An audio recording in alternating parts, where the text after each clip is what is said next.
Well, thank you first of all, actually. My pleasure. Thanks for having me. Kind of last minute sort of thing, but once again, very appreciative of you coming down to one of the office with me. Got some coffee Downtown together. Hanford. Yeah, downtown Hanford. Beautiful downtown Hanford. Why don't you just introduce yourself? Sure. Then you want me to look here or here? Look wherever you like. All I right, cool. sometimes switch back and forth. Okay, cool. Well, yeah, you're the host, so We're just having I'll just talk with you, and you can look at your audience. So, my name is Joshua Cordero. I'm born and raised in Hanford, and I am a freelance filmmaker, photographer. I'm a single dad with a 4-year-old boy, Judah, and been doing what I love for about since 2005. Okay. And I've been doing it as a full-time freelancer for I think we're going on 12 years now. Okay, so, cool. So something like that. So awesome. yeah. So before we officially begin, I like to do a little bit of a warm-up question since we're both drinking coffee right now. Sure. What kind of coffee did you get? I got a dirty chai with espresso and not cold brew. Cold brew is a little too much of a kick in the pants for me. Right. So, yeah, what about yourself? I got just a black Americano, then I added some sugar. Okay. So, the simple taste, yeah. Very simple. I always get something probably a little too sweet. So, but this is good. It's actually the best dirty chai I think I've had, and I drink a lot of coffee. There you go. You better watch out, Starbucks. Watch out. I don't like Starbucks' dirty chai. Although I do like their white mocha though. Starbucks is a little too sweet for me sometimes. Yeah, I can see that. Yeah.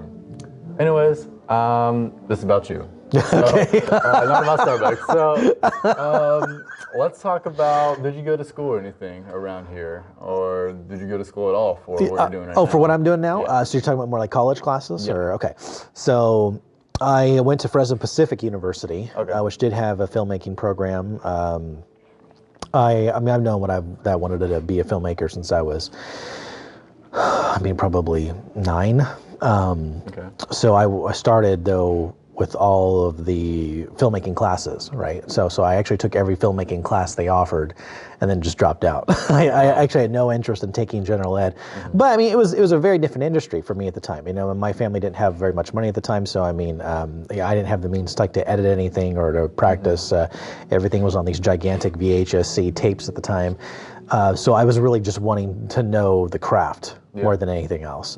I think I had set out initially thinking I would stay for 4 years and get a degree, but no, after 2 and knowing I had taken every filmmaking class there was, the thought of staying for 2 more years and just studying things like general ed didn't seem appealing to me. Yeah. So I dropped out and really just started my own business, which not to undermine the efforts or the talents of the people who were in my classes, but as far as I know, I think I'm the only one who's actually a filmmaker. So everyone who graduated ended up moving on to something else, and I'm the only one who's actually a filmmaker, and yet I dropped out. So just a bit of irony there for you, but I just knew what I wanted to do.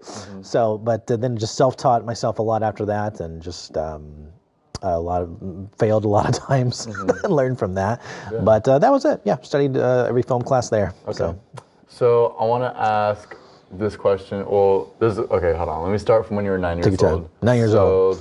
That's when you said about when you knew, right? So what happened? I saw Star Wars. You saw Star Wars?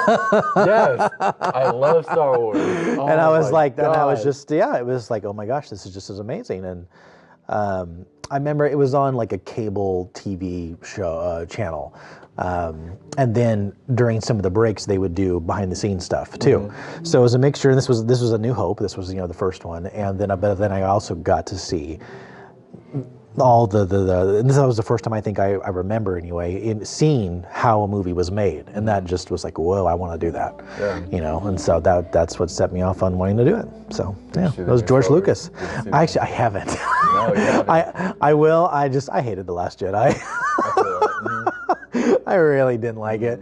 You could spend a whole podcast with me ranting about what I didn't like about The Last Jedi.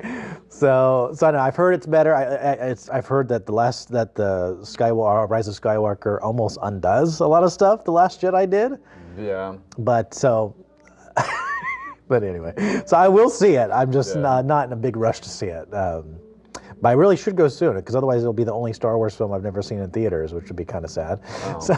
Well, I haven't seen the first 3, so I don't know. obviously not the oldest ones. I haven't seen those in theaters.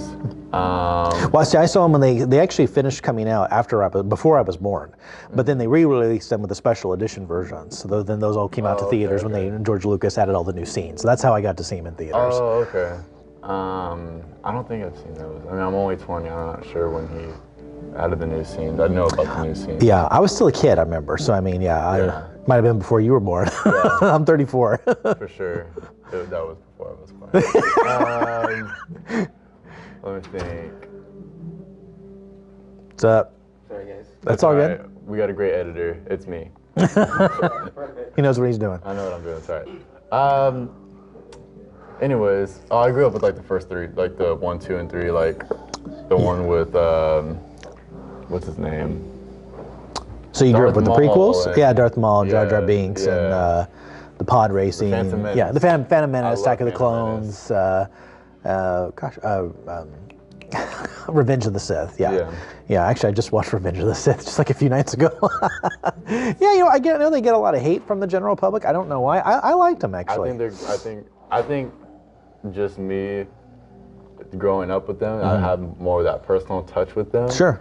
Because I did play also like Battlefront games. Okay. And they had some of those scenes, and I was like, oh man, it's so cool. And my timer turned off. Okay, anyway. Oh, you got to make sure your display doesn't go to sleep. Oh. That's what you got to do. Yeah. Well, yeah, the timer's still going. You just can't see it.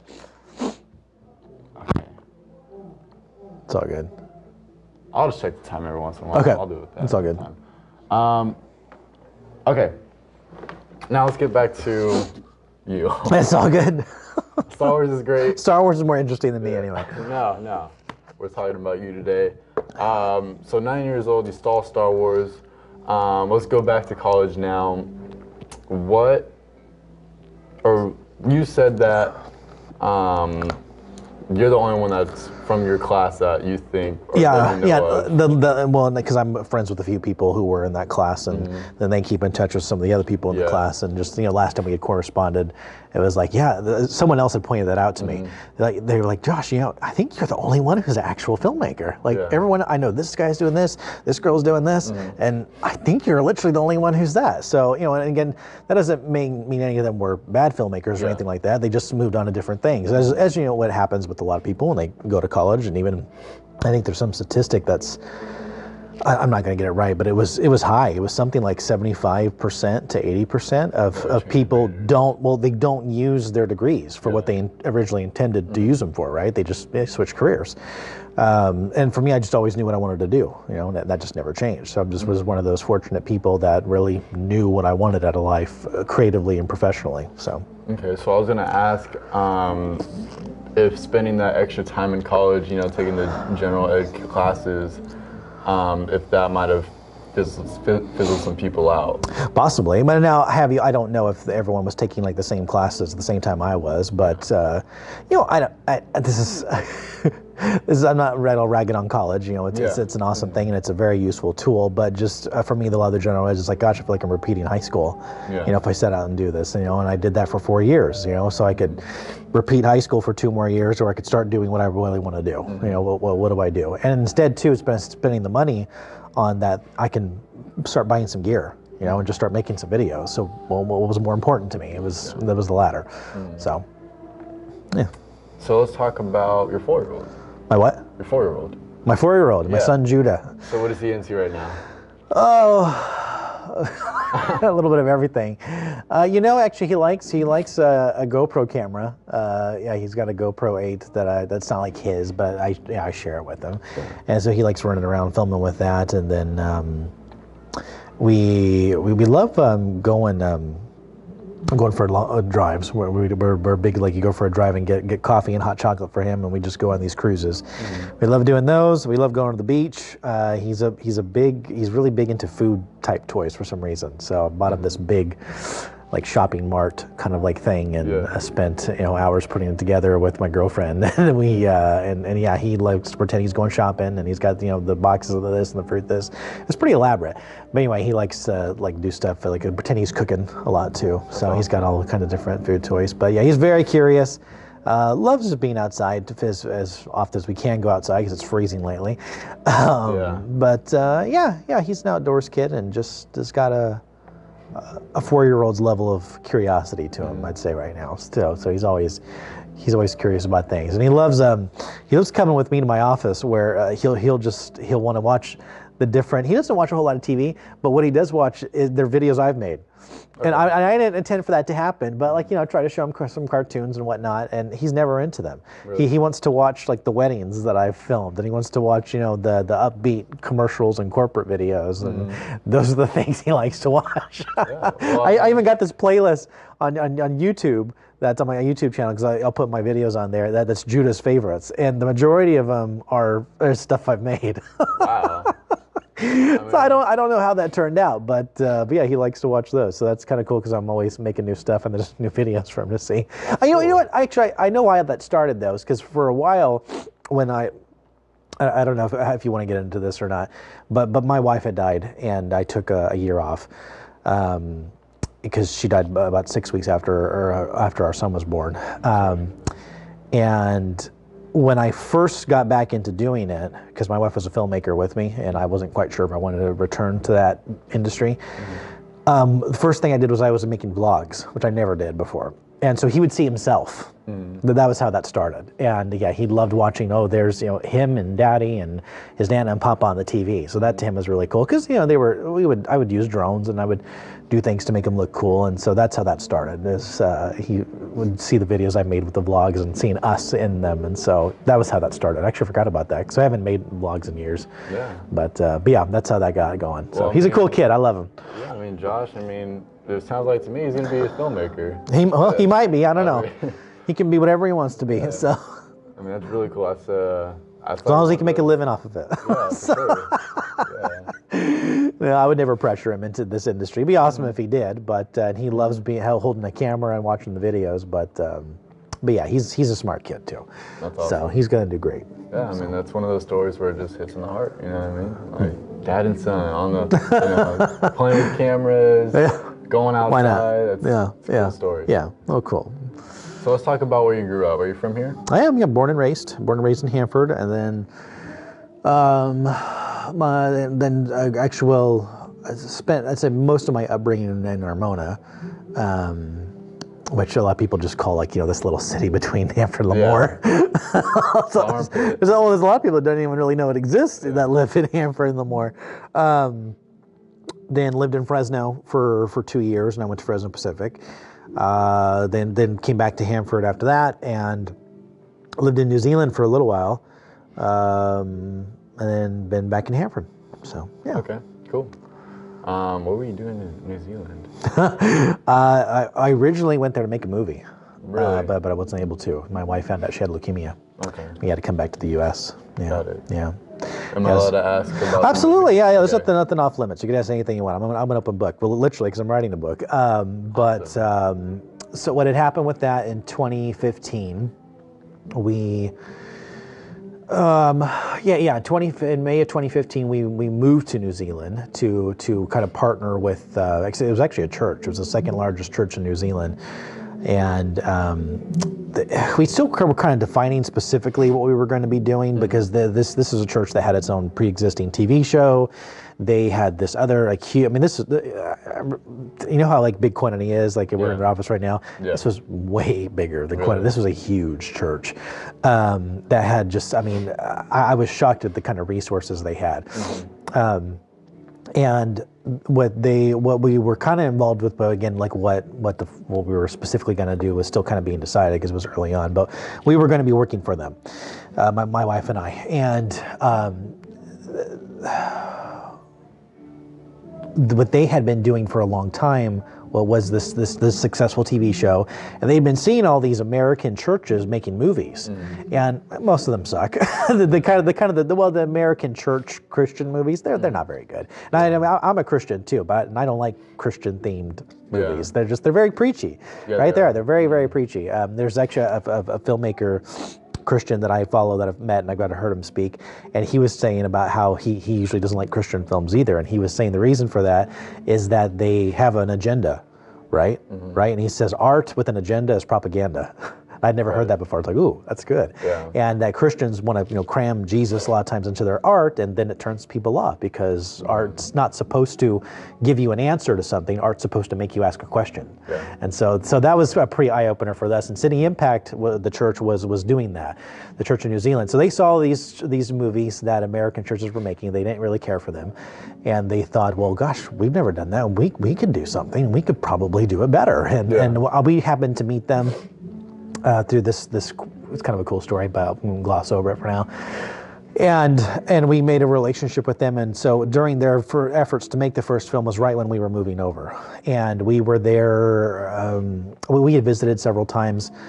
But then we had finally moved there. We sold everything, and my wife was 5 months pregnant with Judah, and we were there for just a few weeks, and we were finalizing the immigration process. And she found out she had an advanced stage of leukemia. And the predicament we suddenly found ourselves in is, they tell you what, the immigration process for the rest of the world is very different from the U.S. That voided out all of her immigration efforts. She actually would have been deported in 90 days. And since New Zealand's healthcare system is a public one, they actually wouldn't have treated her. I take that back, I'm sorry. They would have treated her, but she also would have been deported. Wow. So it was kind of like, well, what do we do then? And plus we would have had, despite being a public healthcare system, because we were immigrants, we didn't qualify for that. So we would have had to have paid for everything out of pocket, completely out of pocket. What health insurance we did have wasn't for New Zealand, it was for the U.S. So we had to return to the U.S. to get treatment. And Wow, that smells good. hey, how are you? We had to return to the U.S. for treatment. She was admitted into Stanford, and had this a very unusual situation of being 5 months pregnant and having an advanced stage of leukemia, right?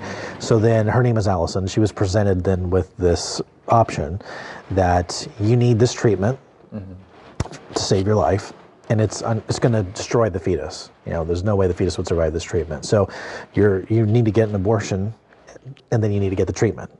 So we can start it ASAP, so maybe we can save your life. And for her, that wasn't an option.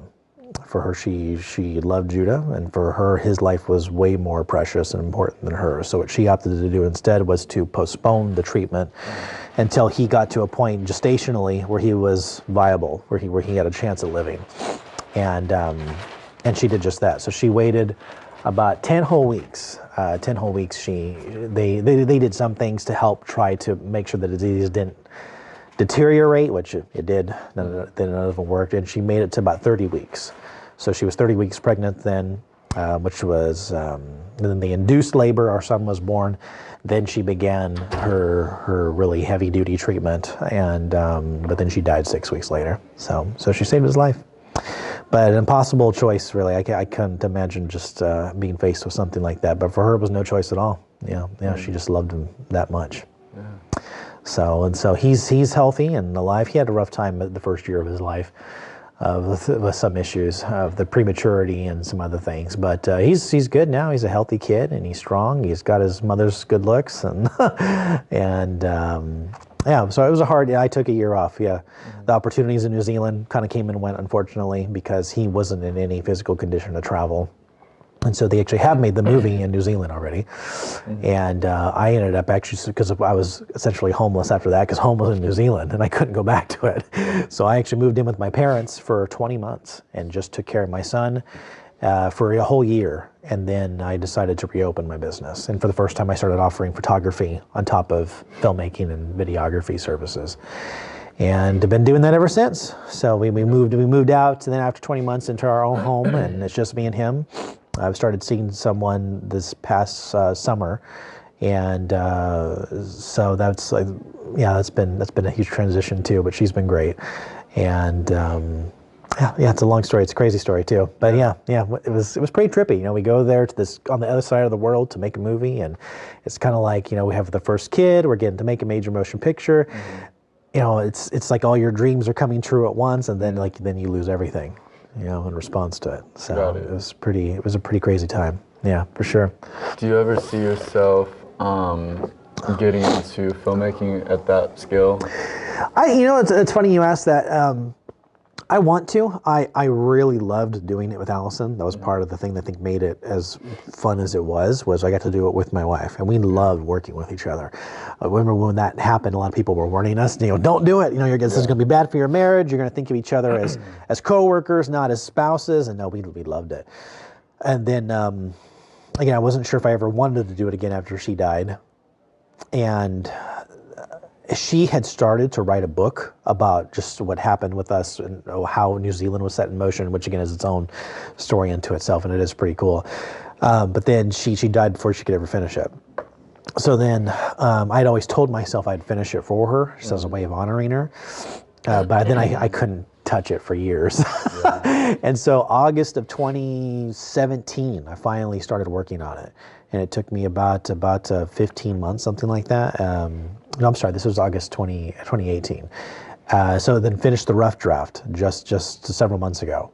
Okay. And so I haven't done any short films or tried to do anything with making a movie again because I was focused on I need to finish this book first. Because it was it's a story about our lives, about her story with the leukemia too, and in my period of mourning after that, and trying just to move. I wouldn't say move on, but press on. After her death. So that was a huge emotional just toll doing that, and we both were avid journalers, so I had all this content to go through and relive and revisit, which was, it was hard. So that, I just got my feedback from all my proofreaders, and now I'm just polishing the second draft of it right now. Once this is done, I very much want to get back into that short answer. I'm giving you very long answers, sorry. Right. So short answer, yes, I very much want to, but I need to finish this first. I find creatively, I can't have too many different things happening at once, or it stifles the creativity from everything else. So I've just been pouring myself into this we're going on 1.5 years now. It's about 100,000 words long. It's a full length book, and about just our lives. So, and then after that, we're going to see. There's a short film I would really very much like to make that would just kind of be for fun. And I've even kind of have an outline for it. I've written part of the script. That would be just something like, yes, I'm making a short film again. So I want to, but we're going to see what happens. Of course. It's a whole different dynamic with being self-employed and a single dad, and you know what I mean. Yeah, so we're going to see what happens. Yeah. Let me think. I had a question. I blocked. That's all good. Sorry, I'm jabbering way too much. Like I said earlier, you can always write something down if you want to while we're talking. Editor, so it's all good. You got a great editor. Shout out to me. Camera.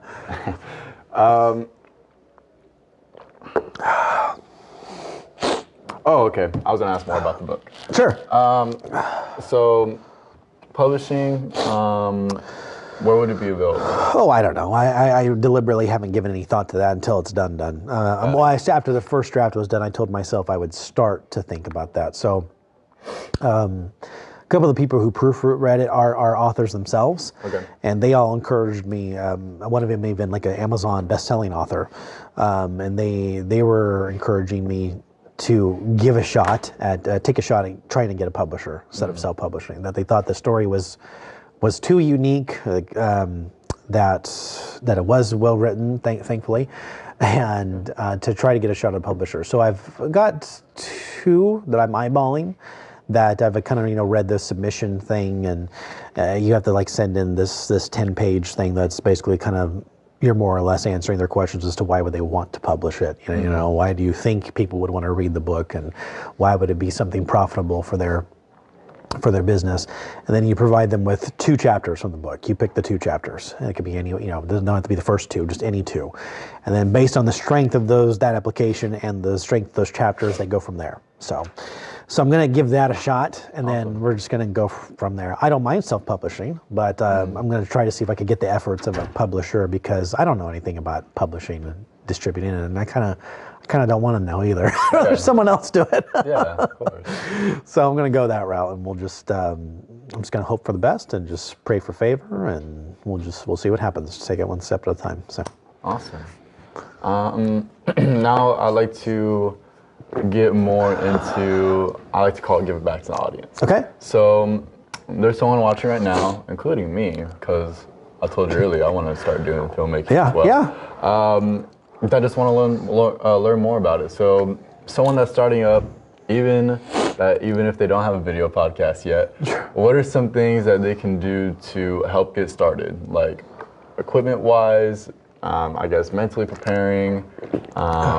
What do they got to do? Well, I mean, not much, really.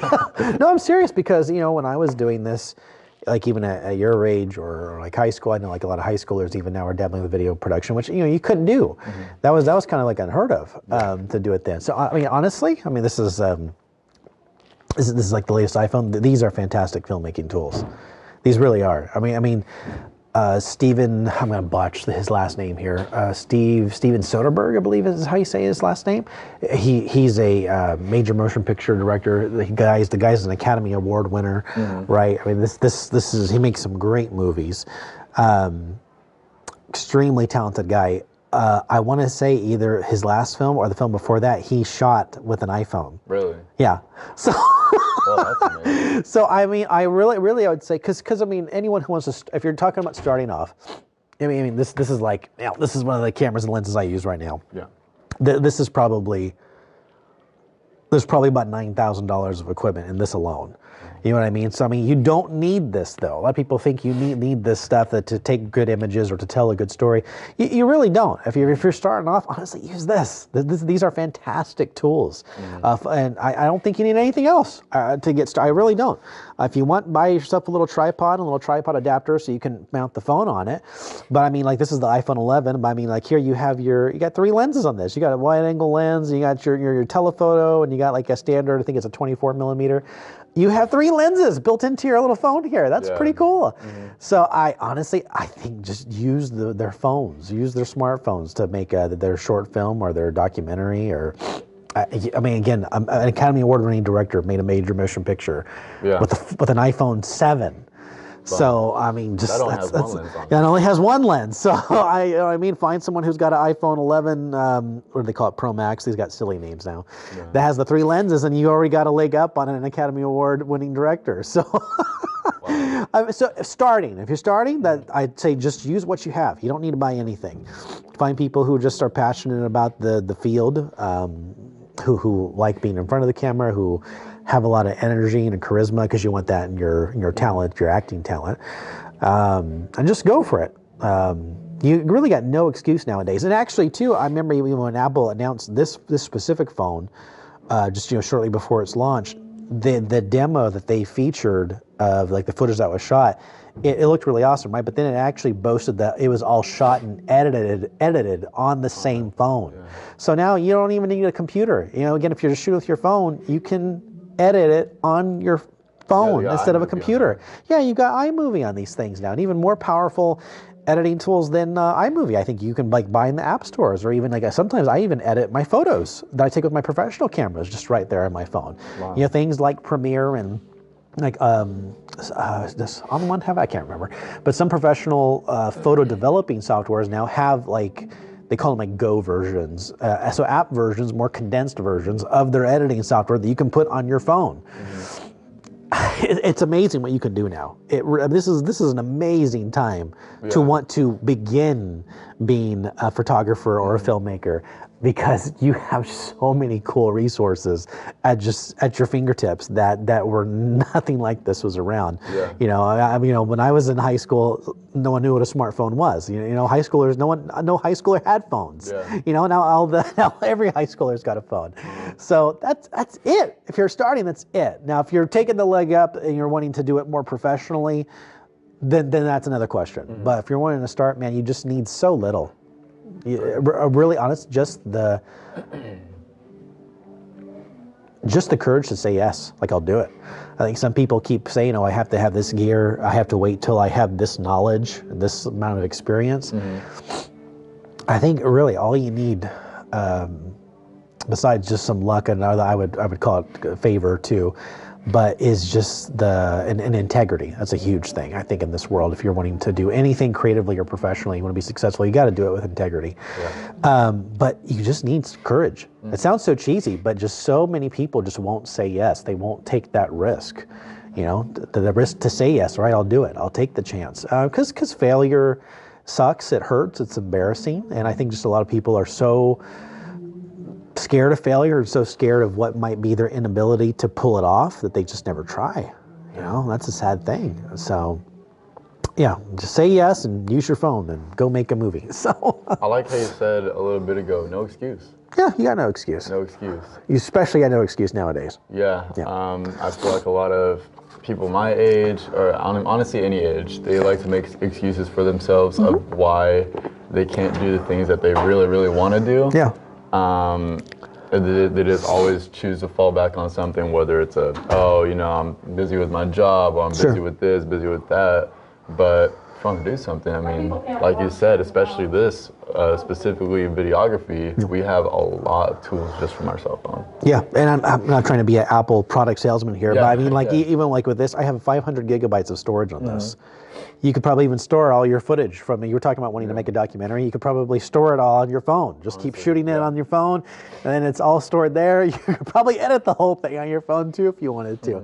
But yeah, it's an amazing time to be young and breaking into this industry, because you just have this insane amount of resources that when I was that age, I never could have imagined they would have existed. This industry changes a lot and quickly. Yeah. You know, so I'd say every 5 years there's probably is something big that changes. Yeah. And that's kind of intimidating, because you do got to stay at the head of your craft. Yeah. But I personally like that, because if you're kind of doing the same thing every day, to me, especially a creative person, they get stagnant. You know, you get bored. That can kind of lead to depression, even too, and just this lack of fulfillment.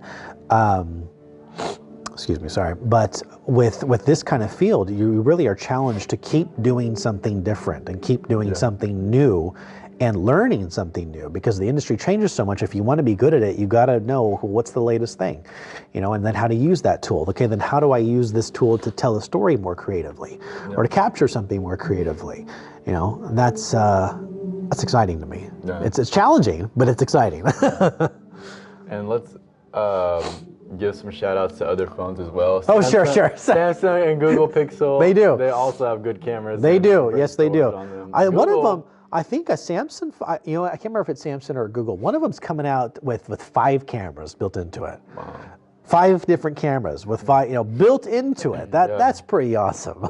You know, oh man, I can't see to where it goes. And actually, I don't know if there's this company out there that, and I haven't tested this, but they actually have this mean to where it's like this rig you put your phone in, and it's like for several different major brands.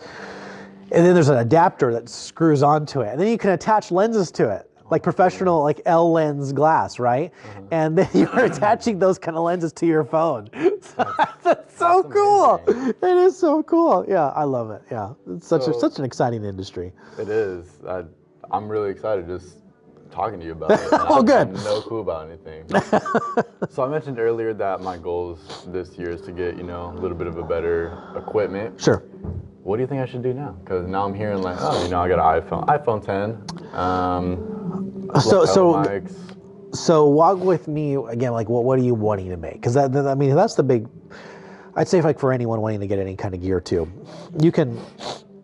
First of all, actually, you could go on YouTube and just there's so many filmmakers on there and just people of any creative craft that are just sharing their knowledge, right? And some of them are making livings off of just being YouTubers.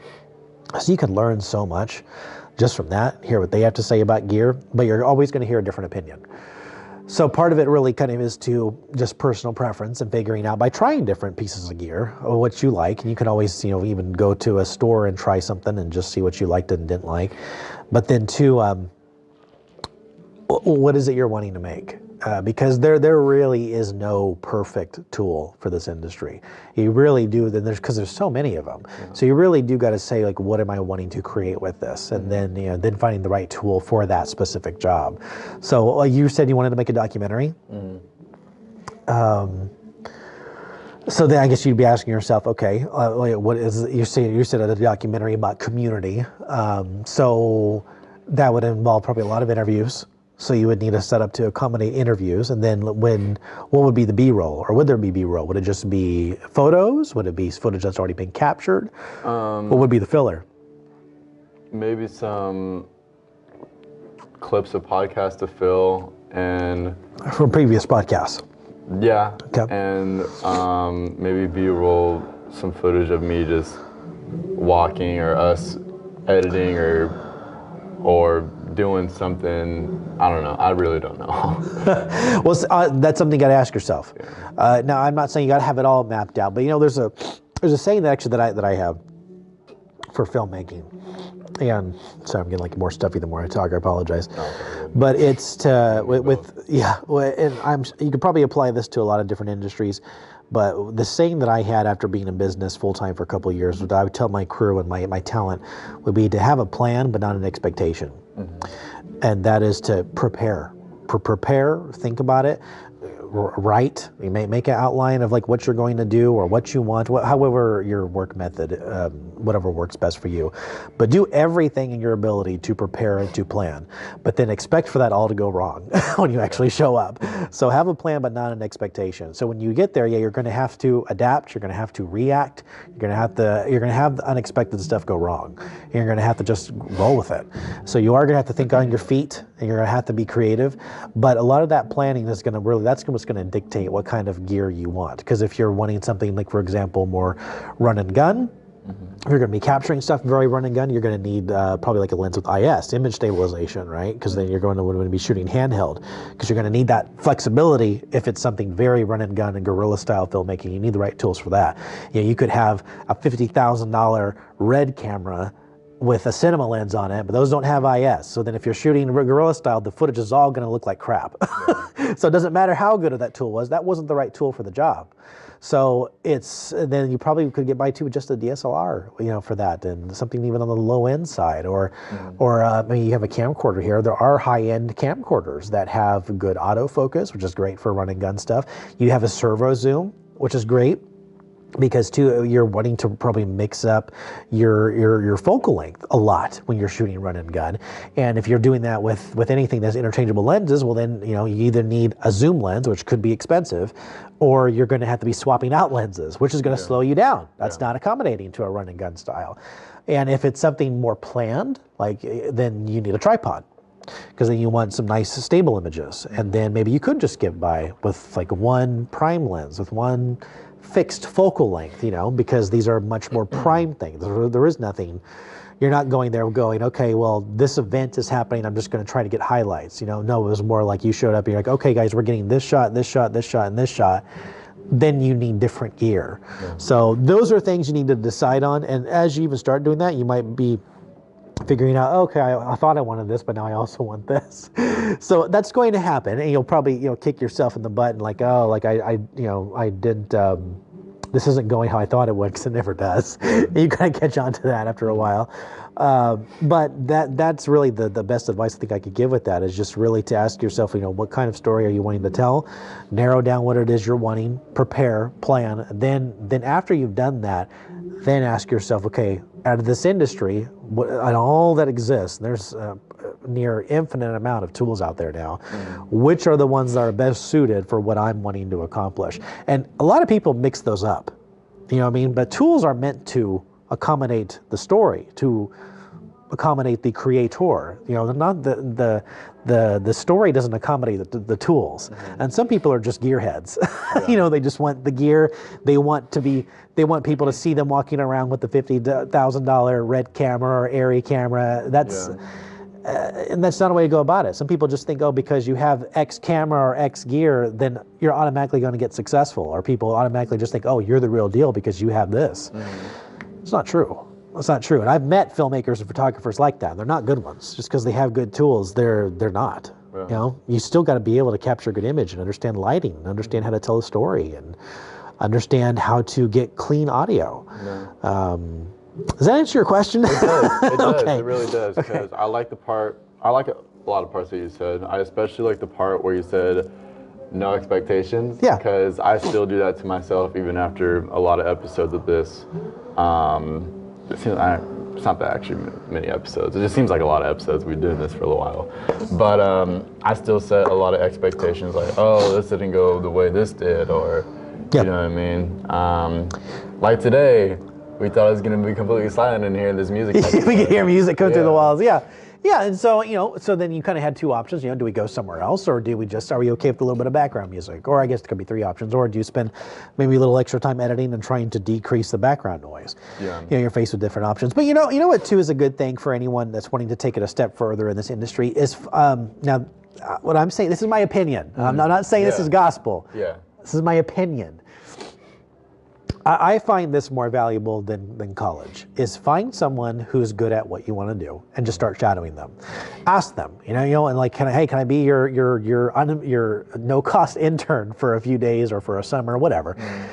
Can I accompany you to this, if we're talking about filmmakers or photographers, can I shadow you to this job? But there's a if you're a little, I'm a little chubby. If I want to learn how to get skinny, I need to start hanging around skinny people and seeing what are they doing, right? If I want to know how to have a healthy marriage, I don't want to go talk to the person who's been divorced 3 times. I want to talk to the person who's been married for 30 years. Yeah. So find someone who's been in, and this is where then I kind of.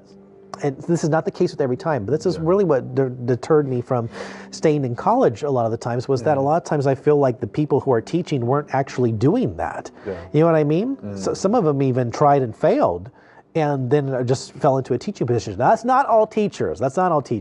But instead of going to a teacher and learning in the classroom the theory of something, I want to go in the field with the person who's a master at it, who's making a full-time living off of doing it. And I want to learn from that person. Yeah. So that's, if someone in this industry finds someone who's doing it, ask them questions. Ask if you can shadow them. Learn from their experience. Because most people want to share their experiences and their knowledge because they just will, I guess. Yeah. But you'll have some who are more guarded with their secrets and are intimidated by you and don't want to share what they've learned for whatever reason. But but I think that's a huge part of that. Is finding someone that is successful in what you're wanting to do, and learn everything you can from that person, or those persons. Okay. So. A lot of knowledge.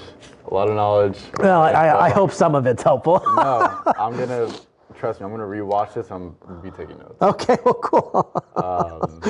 Yeah, there's a few more questions I want to ask. Sure. Remscape. Yeah. Why Remscape? The name. Oh, why the name? Yeah. No, that's a good question. I actually get asked that quite a bit. Excuse me. So Remscape, but what do you think it means? Or what do you think it's related to? Rem sounds like some scientific term. So, Scape sounds like some photography term. That's all good. I mean, sort of. But yeah, so I mean, really, unless you... I think unless I told you, you'd never guess.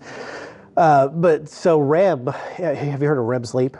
I was going to say REM cycle. Yeah, it's related to that. So, excuse me. So REMscape. When I was younger, I actually suffered from a sleep. I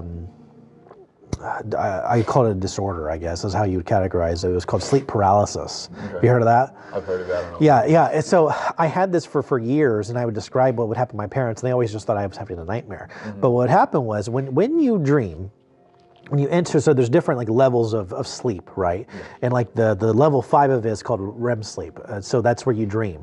What your body does is it actually paralyzes itself, so that you physically won't act out your dreams. And I forget what it specifically your body does or what it releases into your muscles, but people that have a deficiency in that's where you get sleepwalkers. But your body literally will paralyze itself while you're dreaming, so you're immobilized. It's like a safety thing your body does. Yeah. And what I had, so I was the polar opposite of a sleepwalker. What would happen is my mind would wake up from dreaming, but my body hadn't caught on to it yet. Wow. So I was awake, but I was paralyzed. So sometimes I could open my eyelids. Most of the time I couldn't. So at first I actually thought it was dead. Wow. When it first happened, because I could hear everything was the problem. I could hear my ceiling fan. I could hear, my parents. I could hear my dog. And that this even happened, I'd say, into young adulthood, and thankfully it's kind of fizzled out now. But then I would think I was actually paralyzed. Like, oh my gosh, am I going to be a vegetable the rest of my life? And am I going to be living in this hell where I can hear and comprehend everything, but I can't tell everyone I can hear them? I was so terrified. I had no idea what was going on. And finally, I actually just went to ask a doctor of my own. They were like, yeah, that's sleep paralysis, and I didn't know that was a thing. Wow. So then that sent me down this whole wanting to learn more about dreams and what they do, and there are very fascinating things because your mind is so much more physically active when you dream than it is when you're awake. So your mind, actually, some people call it paradoxical sleep that way, and this is where I'm getting to the name. Don't worry. Some scientists call it paradoxical sleep because your mind is more active while you're asleep than when you're awake. So that's a paradox, because you're awake, you're making decisions, you're experiencing emotions, but you're completely physically immobilized. So there's the paradox, right? Now, when I read that, I thought, that's kind of like watching a movie. You're physically immobilized during a good movie, but your emotions are on fire, right? If this is a good movie, you could be crying, you could be scared, you could be terrified, you could be laughing. You could be disappointed too, but you could be experiencing a range of powerful emotions. Things that are even creating memories because you're resonating so emotionally with what's happening in that movie, a good movie.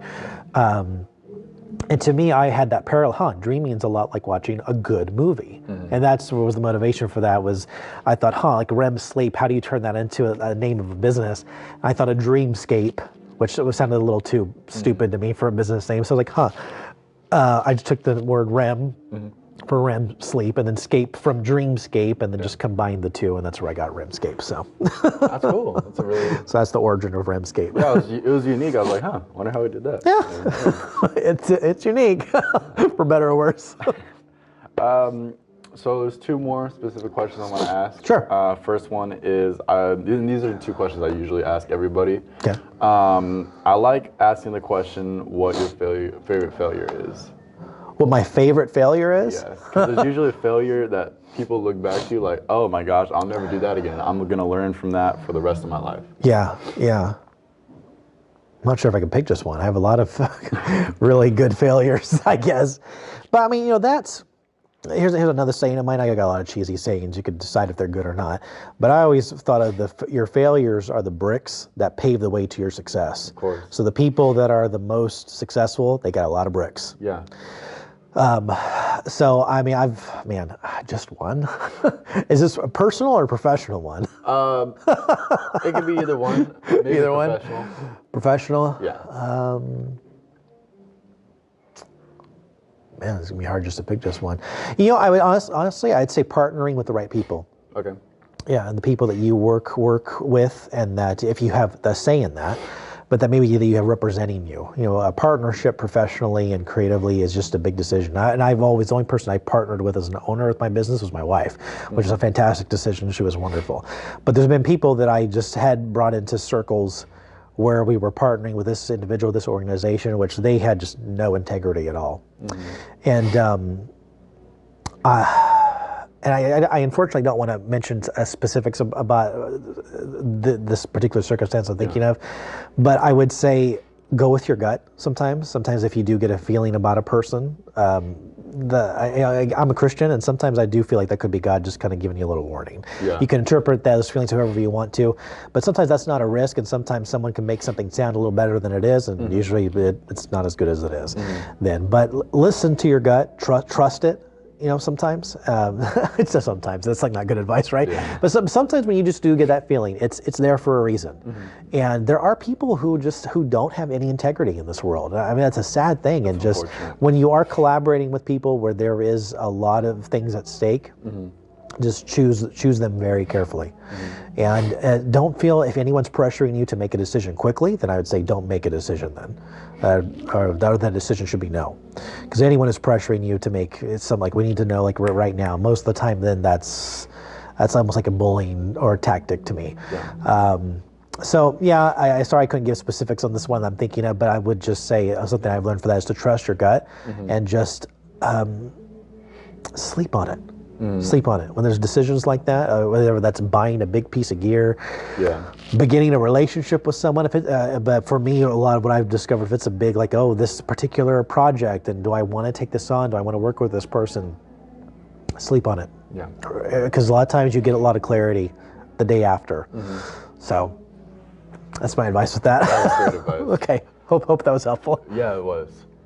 And last question, we'll wrap it up right now. Sure. I know you got to take off here pretty soon. It's all good. Actually, I got another 13 minutes if you want. So okay. It's up to you, though. Well, this will be the last question. What was it again? Oh yeah. It's all good. How or who do you want to be remembered as? Oh, well, who's remembering me? Close family and loved Okay. ones. I was gonna say, if it's like the world, I honestly would say I don't care. Just because everyone's gonna have their own, things that kind of formulate their opinions, and it's not your responsibility of what people's opinions. I'll say this: not even necessarily the world, or not necessarily your closest people, just the people. Well, I guess people who care. Who you're close to. Sure. Who cares. I honestly, I'd say first and foremost, again, the most important thing in my life really is Jesus Christ. I mean, I'm a Christian. I've been a Christian most of my life. I had some incredible God encounters that really have, I've seen God at work. I've seen some miraculous things happen in my life, and I've been in the darkest hours where the miracles didn't happen. But even throughout both of those, I've continually seen that God was there. And I think of the people closest to me, that I tried to honor God. And what I did and what I said, that my love for God was evident in what I did and what I said. That I have this is a saying that I'm borrowing from a pastor that I like to listen to. But he had said that the whole world would want to be Christians if Christians represented Jesus well. And you could say that that's not true or true. But I was like, wow, because I feel like there are so many Christians out there who just don't represent Jesus well. And so I think if you're representing Jesus well, you're doing a good thing. You're loving others. You're being selfless. You're displaying integrity when people are watching and when they're not watching. So if I'm going to condense all that, say, I'd want my son, my parents, if I ever get remarried, my spouse to say that he represented Jesus well. Yeah. That's an awesome answer. So, well, do you have anything else to add? Maybe anything that I've missed? not that I could think of. I'll tell you, just on the talk, you could feel free to omit this. This is in the book, and just around the concept of kind of God, and I'll tell you one thing that I'm really proud of my book, that because it goes through some highs and some lows, but my proofreader is one consistent thing, and feel free to omit this from the video if you want to. It doesn't have to go in it, of course. So this is your video. You do what you want with it. You can edit out anything you want. But they had said that, wow, I never, these are cause some of them were Christians too, that they had no concept that God was this involved. Even Christians who believe in God and Jesus, what the Bible says, they really have this concept that it's something, that God's up there in heaven, playing checkers with angels or something like that, and that he's not involved. He's there. If he is involved, he's shaking his head at us because he's disappointed at us, right? Because we keep screwing up. And they were like, well, I had never heard a modern account of where this stuff was happening, God, and just one story I'll just share from the book that kind of set New Zealand in motion. There was an event that happened, and I'm going to skip that, where it kind of, I wouldn't say rededicated my wife's and my relationship with Christ, but it brought us to a point where we wanted a more intimate relationship with God than we had ever had before. And shortly after that, it was May 19th. This was May 19th, 2014. My birthday was the next day.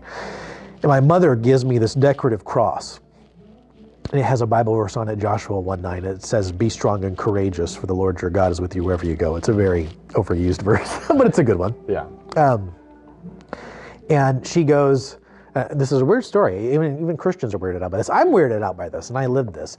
And she goes, I know this is my mother. She goes, I know this is going to sound really weird to you, but I feel like God told me the numbers 1-9 are going to be important to you. She goes, I know that sounds weird. I know that sounds weird. Yeah. But I felt like I was supposed to tell you that. And I'm a little weirded out by it, but I know and trust my mom enough to know that if she's saying that, and that there's reason and purpose by it. It's okay, that is weird, Mom, but thank you. And so there's the Joshua 1:9 in it too. So there was that Bible verse, the 1:9, and she's telling me that. So okay, that's weird, but thank you for the cross. Thanks for the cake and dinner. Okay, I'll see you later. We go home that night, my wife and I. And then in the middle of the night, I wake up and I just feel compelled to open up my Bible. Mm-hmm. And I do what a lot of people do. This is so cliche, but I just feel like I'm supposed to grab my Bible and just open it up. Yeah. And so I do. I just grab it. I physically just open it up. And I happened to open it up to the book of Joshua in the Bible. It's okay, that's kind of random. I just started reading right what was in front of me. And I was reading what I've kind of dubbed the inheritance chapters. So the Israelites in this chapter, they had this long, very bloody battle.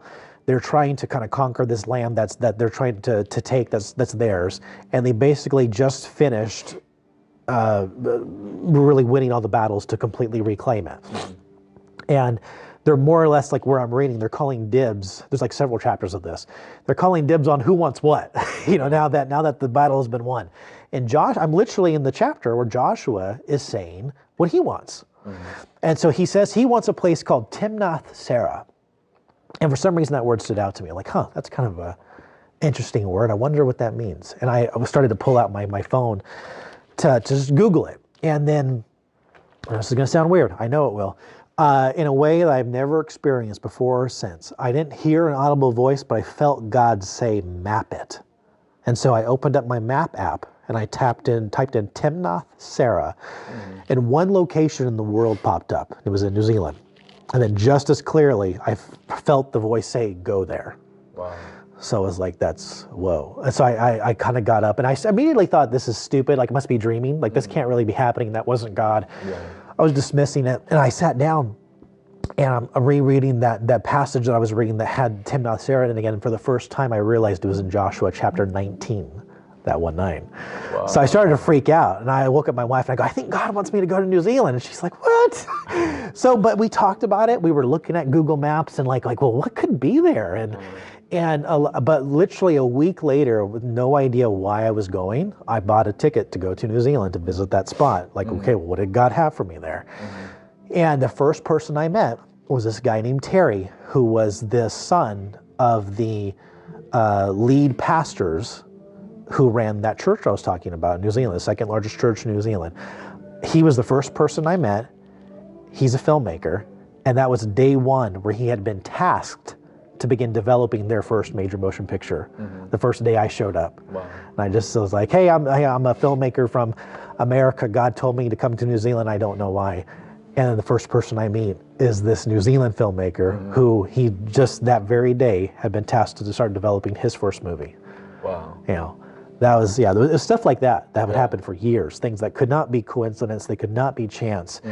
And that formed a relationship, and that's what started, that was what started the journey of us moving to New Zealand, was that encounter. That all started from Joshua 1:9, a Bible passage. So, so that the book's full of cool stories like that. But I really have found that I think people and Christians, whatever, they want to put God in a little box. I think he's supposed to operate this way. Tell you what, he doesn't. He does things that are weird, that make you uncomfortable, that challenge you. And I think if you're just open to him doing stuff like that, he does it. And it's pretty cool. It's really cool. And a lot of people also, I want to add that they expect God to do something, but they themselves won't take action. Correct. Yeah. Too. Well, and again, this I don't have too much time more to talk about this, unfortunately. But I mean, too, like I thought, like God opened those doors for New Zealand for us to go make this movie, and instead, what happened? My wife ended up finding out she had leukemia. Now, there's lots of stories that happened with that where we had miracles happen. My son almost died. He didn't. But my expectation that God was going to do, but God was going to save her, right? We went to the other side of the world and we found out she was sick, that this must have, so a lot of people think they know like what God's will is for their life, and just because you're really projecting what your desires are and what your hopes are, and sometimes those just aren't what's going to happen. And that hurts, and that does, and I think that's okay though, for you to be mad at God and sad and disappointed. My whole journey with having a son has made me stop thinking of God as God, but I think of it more as like as a father. And I think as a father myself, I don't care if my son Judah is mad at me or sad. I just want him to come to me. He can be mad at me. That's okay. I just want him to know he can trust me though still. And so that has really kind of transformed the way I look at him. But you're right. There is that element that people sometimes like God will do this miracle, but they don't want to lift a finger. And that's just, honestly, that's laziness. That really is. There are lots of lazy Christians and lots of lazy non-Christians, but you can very much be experiencing miracles, from God. But I mean, God, I think, created us to accomplish and to create and have relationship. you know, and just you just sitting there waiting for him to do all that contradicts the nature, I think, of why we were created. Yeah. I think we were created to create, Of you know, course. so whether that be creating something artistically, creating babies, creating relationships, we were created to create, and sometimes creating is hard work, and that's okay though, because you know, hard work does produce results. It always does. Well, this is a great podcast. I just want to say that. I hope so. We can use some really little was. bits of it. It really was. Sorry. Because honestly, I didn't know what to expect coming in. Sure.